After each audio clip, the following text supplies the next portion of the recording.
जय हिंद दोस्तों, स्वागत करते हैं आप सभी का आपके अपने YouTube channel GK by trick पे। आज के इस वीडियो में हम लोग रेलवे सामान्य विज्ञान का प्रीवियस ईयर क्वेश्चन देखने वाले हैं। ये वीडियो काफ़ी इंपॉर्टेंट होगा यदि आपने एनटीपीसी, ग्रुप डी, एएलपी या फिर टेक्नीशियन का फॉर्म भरा है। इसके अलावा आपने जिस भी कॉम्पिटिशन का एग्ज़ाम का फॉर्म भरा है वहाँ पर भी ये वीडियो काफ़ी आपका महत्वपूर्ण रोल निभाने वाला है, क्योंकि सभी क्वेश्चन जो है एग्ज़ाम में पूछे गए हैं और एग्ज़ाम में पूछे गए सवाल जो है वो काफ़ी इंपॉर्टेंट होते हैं और आपको पता भी चलता है कि किस तरह का सवाल एग्ज़ाम में पूछा जाता है। तो वीडियो को अभी से लाइक कर दीजिएगा, चैनल पे पहली बार आए होंगे तो सब्सक्राइब कर लीजिएगा, घंटी वाले आइकन को दबा लीजिएगा ताकि आने वाली हर एक वीडियो का नोटिफिकेशन आपके मोबाइल पे जाए।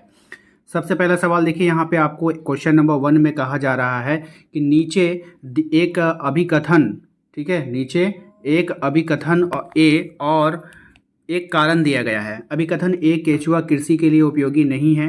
कारण आर, केचुआ मिट्टी महीन कणों में तोड़ देते हैं, उसे नरम बनाते हैं। सही विकल्प को चुनना है। इस तरह का सवाल काफ़ी बार देखा गया है। यहाँ पर देखिए ऑप्शंस आपके पास है। ए सही है, यानी जो कथन है ये ए सही होगा लेकिन आर गलत होगा, ये आपको बताना है। ए गलत है लेकिन आर सही है। ए और आर दोनों सही है और आर एक ही उचित व्याख्या करता है, और ए आर दोनों गलत है। तो देखिए इसका जो राइट आंसर हो जाएगा, कह रहा है कि क्या बोला है, ए में एक कारण दिया गया है। कथन ए कह रहा है केचुआ कृषि के लिए उपयोगी नहीं है, ये बात तो गलत है ना, इसीलिए ए गलत है लेकिन आर सही है। केचुआ मिट्टी के महीन कणों में तोड़ देते हैं और उसे नरम बनाते हैं। जब ये करता है ना, जब ये काम ये कर ही रहा है तो ये तो सही हो गया ना। इसीलिए ऑप्शन नंबर जो है बी हमारा आंसर होगा कि आपका जो कथन ए है केचुआ कृषि के लिए उपयोगी नहीं है, लेकिन यहाँ पर आप उसको उपयोगी बता रहे हो, तो इसीलिए ए गलत हो गया और आर जो है सही हो गया। ये क्वेश्चन आपके आरआरबी एनटीपीसी 18/4/2016 को पूछा गया हुआ है, ठीक है। चलिए क्वेश्चन नंबर 2 पे आइए। क्वेश्चन नंबर 2 में कह रहा है कि खारे पानी में पैदा होने वाले पौधे क्या कहलाते हैं। ये क्वेश्चन आपके आरआरबी ग्रुप डी 5/10/2018 को पूछा गया है। हेड्रोफाइटा, हेलोफाइटा, मैक्रोफाइटा और जेरोफाइटा, यानी जीरोफाइटा होगा, जीरोफाइट होगा। चलिए ऑप्शंस नंबर, इसका राइट आंसर हो जाएगा ऑप्शन नंबर बी, हेलोफाइटा, ठीक है। खारे पानी में पैदा होने वाले पौधे क्या कहलाते हैं, हेलोफाइटा, ठीक है। चलिए नेक्स्ट क्वेश्चन नंबर 3 पे आइए। क्वेश्चन नंबर 3 में आपसे कहा जा रहा है कि डैश एक मोनोकॉट है। तो ये क्वेश्चन आरआरबी ग्रुप डी में 30/10/2018 को पूछा गया था। फर्न, स्पैरो, गैरा, आइपोमोया या फिर पैफियो पेडिलम, ठीक है। तो इसका जो राइट आंसर होगा ऑप्शन नंबर डी हो जाएगा, ठीक है। याद रखना है सभी को, ऑप्शन नंबर डी इसका राइट आंसर होगा। क्वेश्चन नंबर 4 पे आइए। क्वेश्चन नंबर 4 में कह रहा है कि डैश एक परजीवी पौधा है। तो कौन यहाँ पर एक परजीवी पौधा है आपका पहचानना है। सवाल जो आपके ग्रुप डी में पूछा गया है 16/11/2018 को। आक्रिड, लीच, टीक या कस्कुट। राइट आंसर इसका हो जाएगा ऑप्शन नंबर डी, कस्कुट, ठीक है। ऑप्शन नंबर डी इसका राइट आंसर होगा। नेक्स्ट है, निम्नलिखित में से किस पौधे ने बीज पैदा करने की क्षमता खो दी है।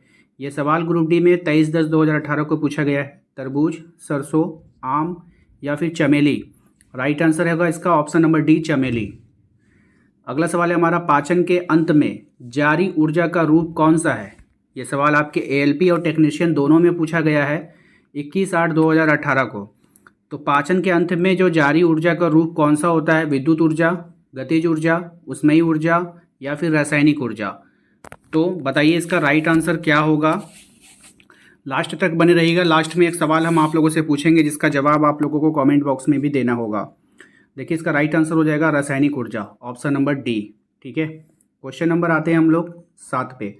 क्वेश्चन नंबर 7 में, कॉर्क सेल में मौजूद एक रसायन है जो उनमें गैसों और पानी के प्रवेश को रोकता है। तो डैश जो होता है ना, वो कॉर्क सेल में मौजूद एक रसायन है, उस रसायन का नाम बताना है, उनमें गैस और पानी को प्रवेश को रोकता है। तो राइट आंसर होगा ऑप्शन नंबर डी, सुबेरिन, ठीक है। Option number D. ये सवाल जो है आप लोगों के ग्रुप डी में 17/9/2018 को पूछा गया सवाल है, ठीक है। क्वेश्चन नंबर आते हैं हम लोग 8 पे। क्वेश्चन नंबर 8 में कहा जा रहा है कि मानव शरीर पर दवाओं के क्रियान्वयन के संदर्भ में निम्नलिखित में से मिलान करना है। अब आपको यहाँ पर क्या करना होगा, मिलान करना होगा, बताना होगा कि कौन सा मिलान किधर जा रहा है। मिलान का मतलब समझे ना, देखिए यहाँ पे छोटा करते ताकि आप लोगों को समझ में आए।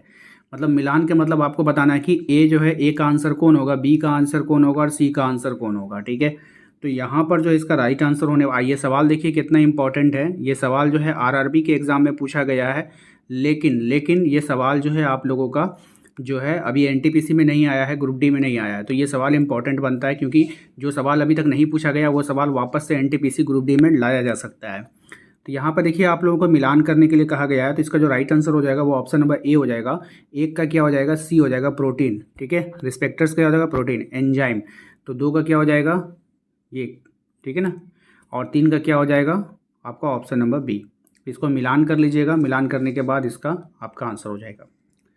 चलिए क्वेश्चन नंबर आते हैं 9 पे। क्वेश्चन नंबर 9 में आपसे कहा जा रहा है कि प्राकृतिक रूप से मृत पशु या किसी अन्य पशु द्वारा मारे गए पशु के शव को जब कोई अन्य पशु भक्षण करता है तो ये संबंध क्या कहलाता है। सीधी सी बात है, मरे हुए जानवर को कोई खाता है तो उसको क्या बोलते हैं, तो भाई उसको मुर्दाखोर ही बोलेंगे ना, ऑप्शन नंबर सी। और ये सवाल आप लोगों का जेईई की परीक्षा में 2014 में पूछा गया है।